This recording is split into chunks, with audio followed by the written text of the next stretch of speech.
Hey, what's up? Alex here from Metamind Music. In today's video, I'm going to show you how to go about creating a DAW template and have a good starting point for whenever you pop up a new session to get creative and avoid the technical tedium of setting up routing and effects and all that jazz every time, and have kind of a setup beforehand. Before we jump in, I want you to download my free Workflow Wizardry PDF. It's a simple framework to help you take your first ideas from your first template all the way to a finished mixed project. And it's a simple framework that you can follow. It's great to have around your home studio. And you can find it at metamindmusic.com/workflow, or I'll link it in the description below.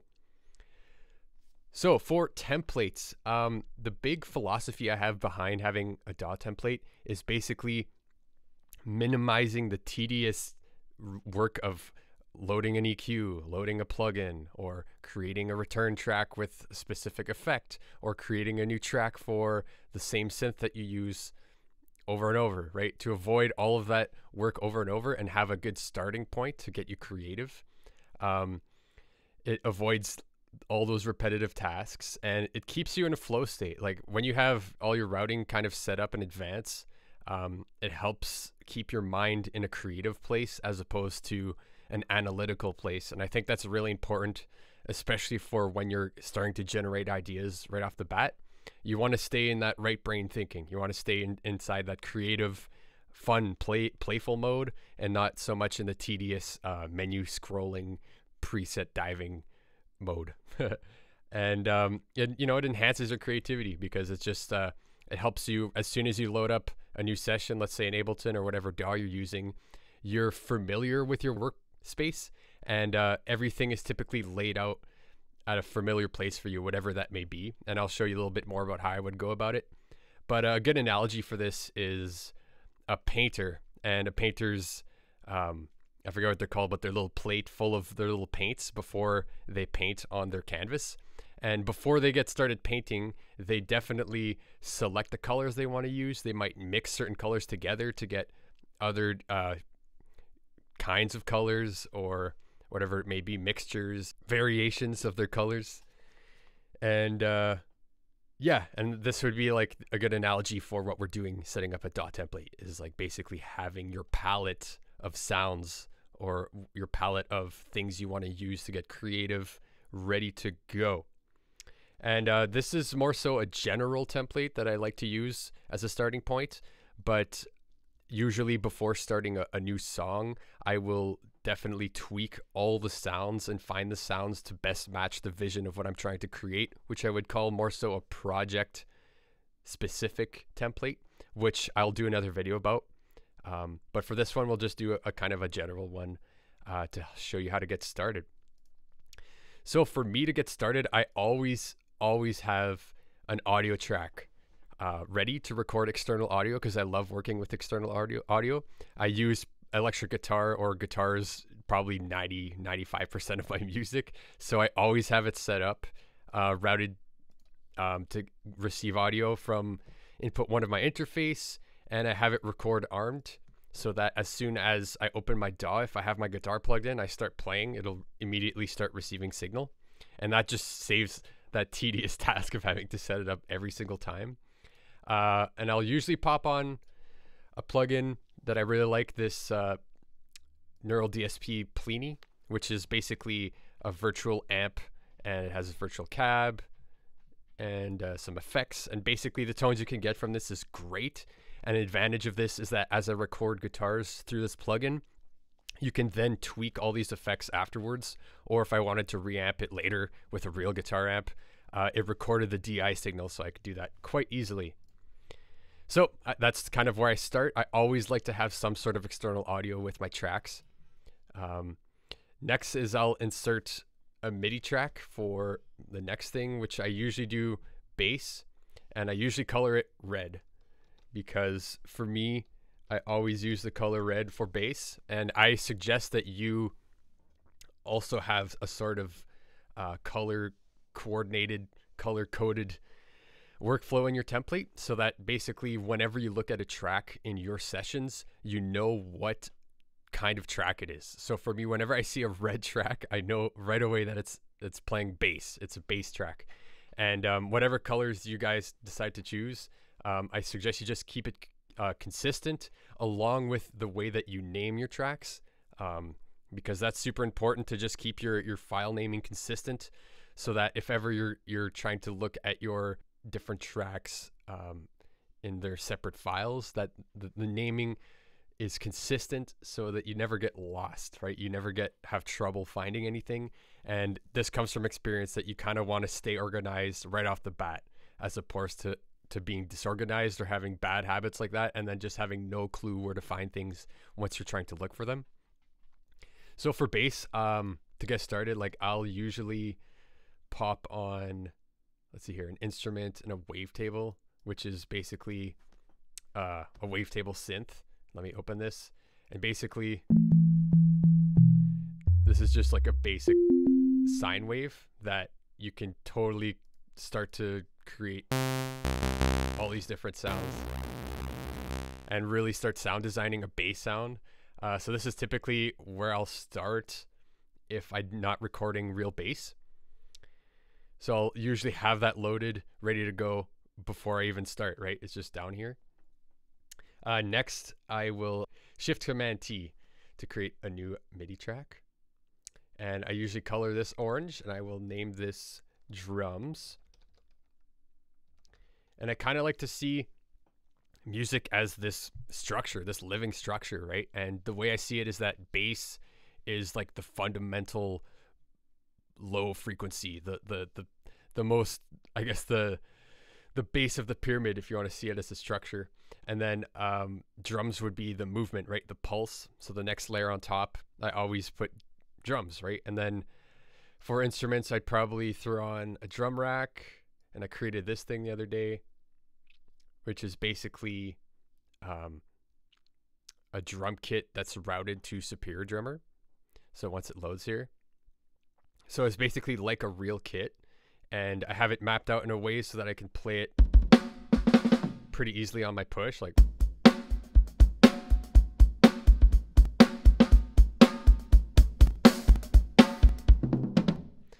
Right, and then right away start to get some fun ideas going. So that's kind of where I would start with the drums.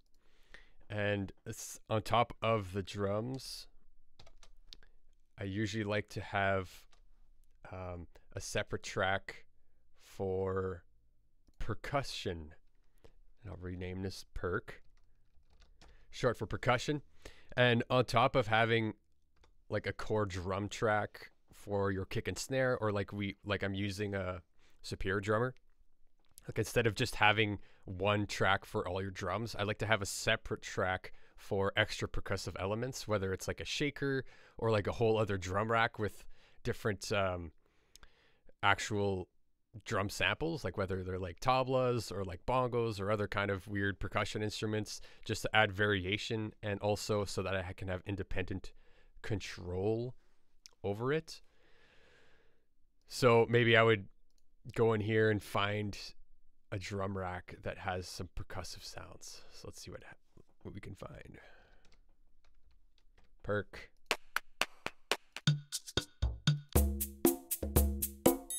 There's something like that to start. Throw it on there. Magical. So that would be a great start to just from those three things, right? You can make some crazy bass sounds. You can have a real drum kit and then get some extra percussion elements. The next track I'll throw in is typically a track that I will name Melody. And I usually end up having this group, having this track like a melody group. And I always go green because melodies are green, you know? But instead of just having one melody track, I'll often have several different tracks that have melody in it. So if I would duplicate this and rename this maybe like Roland, I have a outboard synth here that I like to use. Oh, that changed that. Oh yeah, I'll rename this Roland for my outboard synth. and then maybe have an extra synth here wavetable, right? So I could then go back to my instruments and throw in the wavetable synth here. And then this would actually have to be, I'll just cut this, and I'll need a new audio track. Name it green.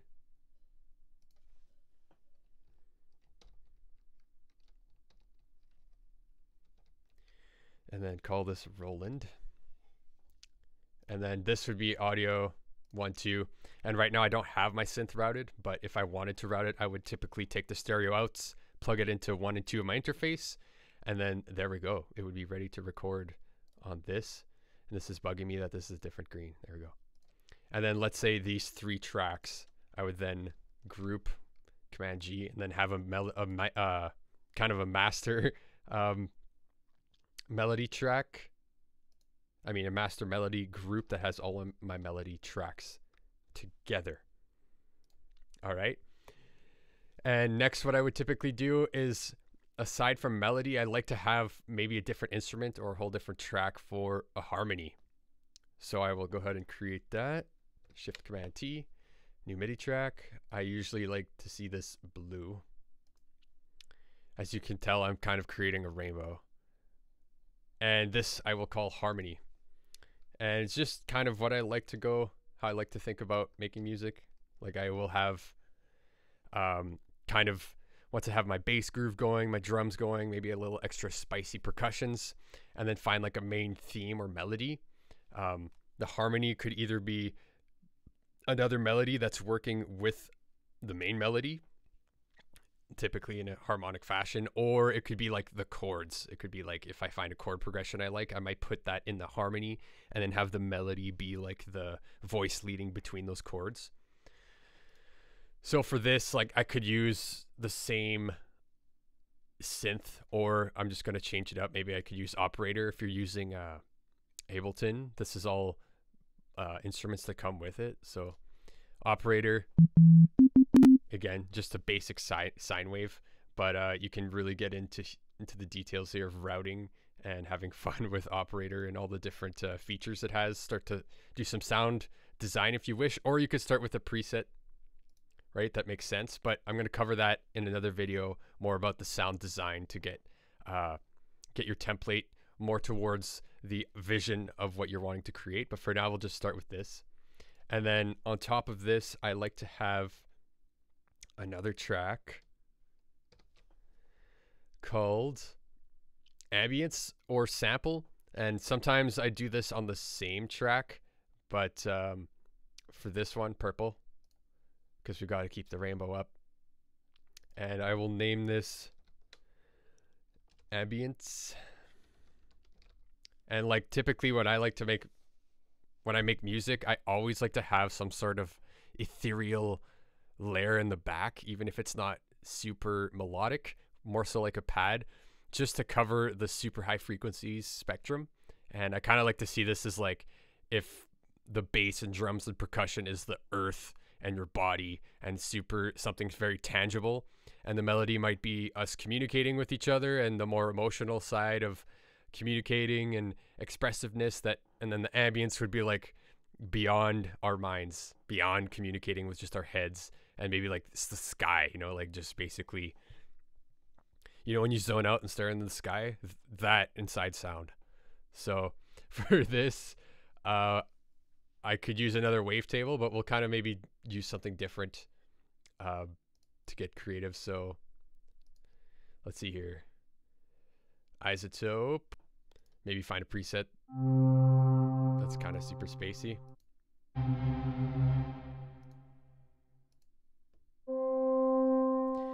And like I said, I'm going to create another video about more so the sound design aspect of creating a template. But for now, this would be a good start, at least to have the plugin loaded.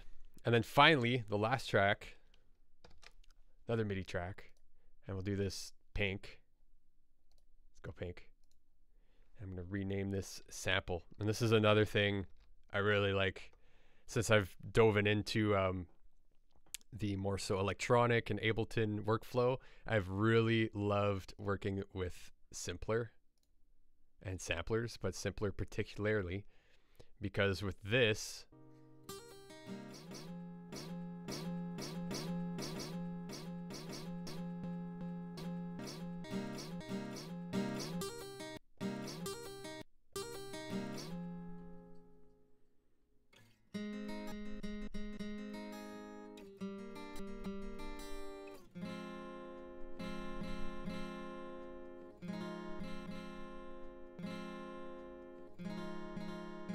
so now I've had, if you just take the time to do that, now you have all these slices that can trigger these samples, right?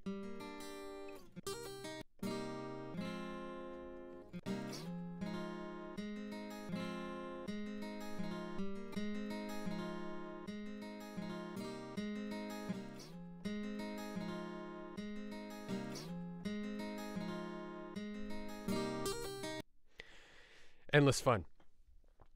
So this is typically what my template would kind of look like, right? And you can go farther with, let's say on your bass, you always use a certain kind of EQ, right? If you go here, EQ 8. And like typically, I will always process my bass with a low pass filter, eliminate the high frequencies. So you could go ahead and set up these EQs in advance.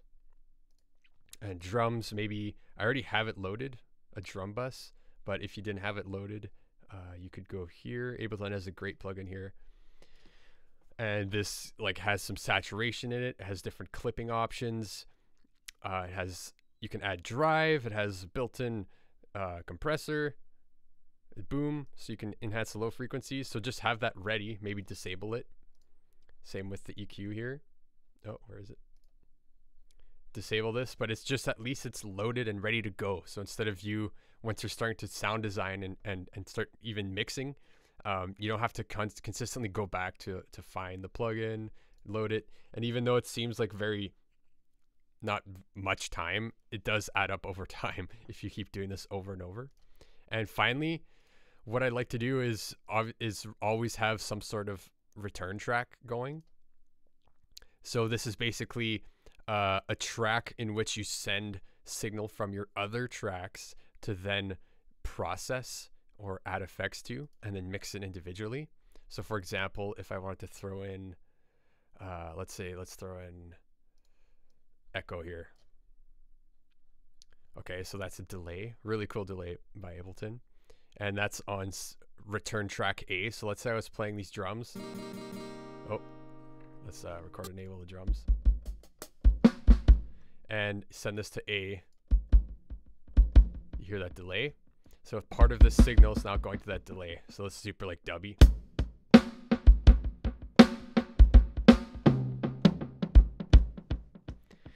And then as you're playing it, this will be again in another video that I will do. I could route this send, right? This parameter to a physical parameter. So as I'm playing, I could change the amount of delay going as I'm playing live, right? And that's kind of what I want to get into more so in this next video is calibrating all your various instruments for maximum expressiveness, not only with playability with whatever controller you're using or physical instruments, but being able to send them to a return channel to process them through an effect with a fader, and using the fader in real time while you're playing, right, as part of the instrument.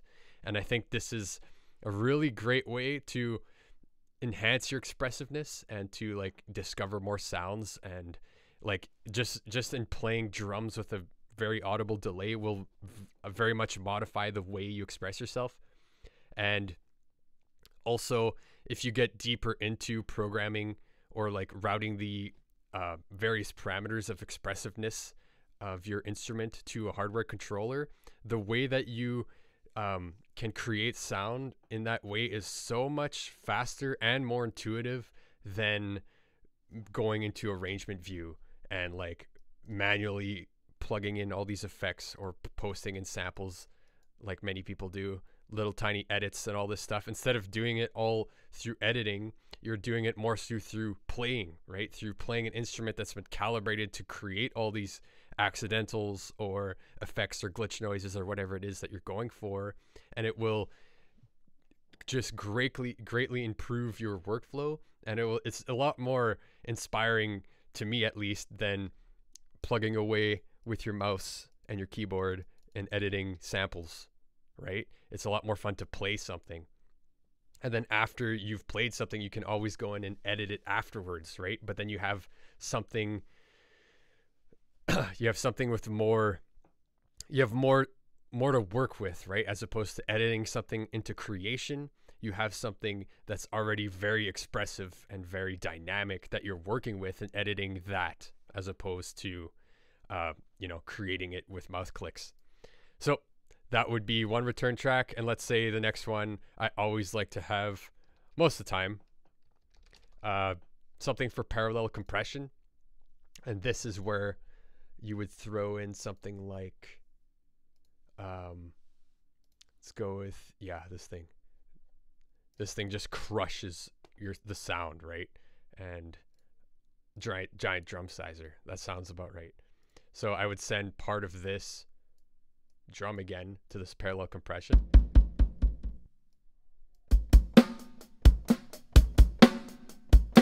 Right, without it, with it. Really adds a lot. And yeah, basically this is something that I would then save if you go into live preferences. Where is it? In file folder, save current set as default. And I'm not going to save this because I already have another template. But once you have something that you like, that feels good, and that you've played around with a little bit, save it. And then once you've saved it, this will automatically recall every time you start live. And then instead of doing this every time, right away I could start playing guitar. I've got a drum kit loaded. I've got these samples loaded that even if I like these percussive ones, or if I want to switch them out, super easy to switch them out because the drum rack is already loaded. All these samples are here, and all I'd have to do is hot swap and find something else that you like. And whatever, your melody generator, you find a synth you like, load it, have some fun, you know, find a sample. And then with all these things going, you're well on your way to starting to jam out some ideas and get the first beginnings of a song ready to go. So that's about it for this video. I just wanted to show you how to set up a basic template and kind of like the philosophy and mindset I have behind it. I hope that was helpful. If you have any questions about this, please leave a comment below, and I'd be happy to come back and answer you. If you haven't already, go ahead and download that PDF, the Workflow Wizardry PDF. It's simple framework. It's super handy. You'll love it. Have it around your studio. It helps you from this stage, from when you're just starting to map out your sounds and your ideas and whatever motifs you might have, and take this all the way to a finished song, polished, mixed, everything, all within that guide. So go ahead and download it at metamindmusic.com/workflow, or I'll link to it in the description below. And until next time, we'll talk to you later.